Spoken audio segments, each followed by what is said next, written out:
آ رہا ہوں. تاجروں میں کمائی کا مہینہ نہیں ہوں, نئے کپڑے سلوانے کا مہینہ نہیں ہوں. میں اس لیے نہیں آ رہا ہوں کہ تم عیدی خریدی کے نام پر پورا مہینہ بازار میں نکال دو.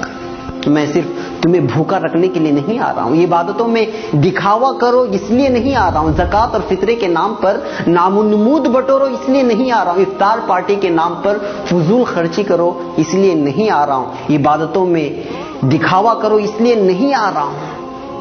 میں اس لیے نہیں آ رہا ہوں کہ تم روزے رکھو اور پھر سارا دن سوئے رہو, روزہ رکھو اور فون سے چپک کر بیٹھ جاؤ. اس لیے نہیں آ رہا ہوں کہ افطاری کے موقع پر خوب پیٹ بھر کر کھاؤ اور عشاء اور تراویح کی نماز قضا کر کے خراٹے بھرو.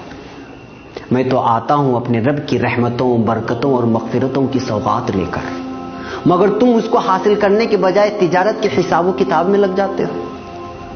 روزہ رکھ کر یوں سمجھتے ہو کہ میں نے تیر مار لیا. ارے میں تو سال بھر کے تمہارے گناہوں کو دھونے کے لیے اللہ کی طرف سے مغفرت کا پروانہ بن کر آتا ہوں, مگر تم روزہ رکھ کر بھی گناہوں سے باز نہیں آتے.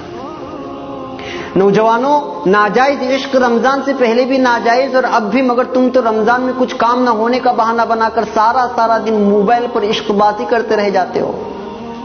پھر روزہ رکھ کر یہ گناہ کیسا؟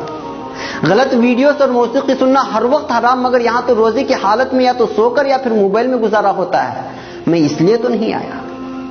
میں رحمان کی رحمت بن کر, غفار کی مغفرت بن کر آیا تھا, مگر تم نے تو میری رتی برابر میزبانی نہیں کرتے, اور جو کرتے ہیں میں قربان جاؤں ان پر. میرا یہ ایک دن نہیں گزرتا ہے اور وہ افسوس کرتے رہ جاتے ہیں کہ ایک دن گزر گیا, اور پھر رات دن قرآن کی تلاوت سے, تسبیح اور نمازوں سے, دعاؤں اور التجاؤں سے اپنے رب کو منانے کی کوشش کرتے ہیں. ہر پل وہ اپنے خالق سے اپنے گناہوں کی شکایت کرتے ہیں اور رحمتیں لوٹتے ہیں, برکتیں حاصل کرتے ہیں, مغفرت کے پروانے اپنے نام کر لیتے ہیں. میں آتا بھی اسی لیے ہوں, تم بھول مت جانا. میں جب تمہارے آنگن میں قدم رکھوں گا تو میرا ہر لمحہ ہزاروں لمحوں سے بہتر ہے, کیونکہ میں ایسا مہینہ جس میں ہر لمحہ اللہ کی رحمت برستی ہے. میں کبھی تم کو روزہ بن کر آواز دیتا ہوں, کبھی افطاری کی دعا بن کر, کبھی سحری سے تھوڑی دیر قبل اٹھ کے اپنے رب سے التجا کر کے اسے منانے کی درخواست کرتا ہوں, کبھی رحمت کے 10 دن دیتا ہوں تو کبھی مغفرت کے, اور کبھی جنت و جہنم کی خلاصی کے دعا کے لیے 10 دن تمہارے حوالے کرتا ہوں, مگر تم مانتے نہیں.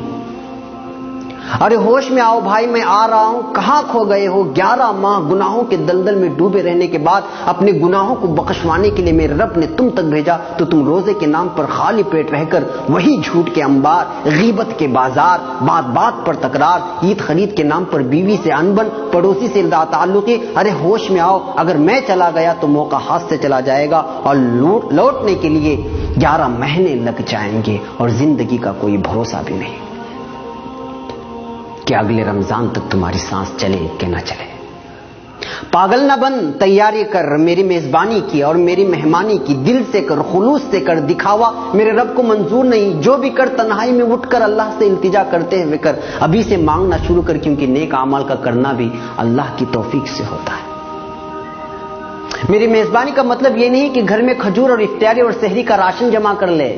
میری میزبانی کا مطلب ہے نماز, تراویح, تلاوت قرآن, گناہوں سے اجتناب, جھوٹ, غیبت, فحاشی, ناجائز عشق بازی اور بازاروں کی زینت بننے سے خود بھی بچنا, اور گھر کی خواتین کو بھی اس سے باز رکھنا.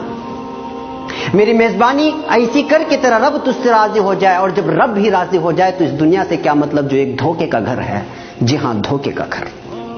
اور ہاں, میری راتوں کو یوں ہی غفلت میں سو کر برباد مت کرنا.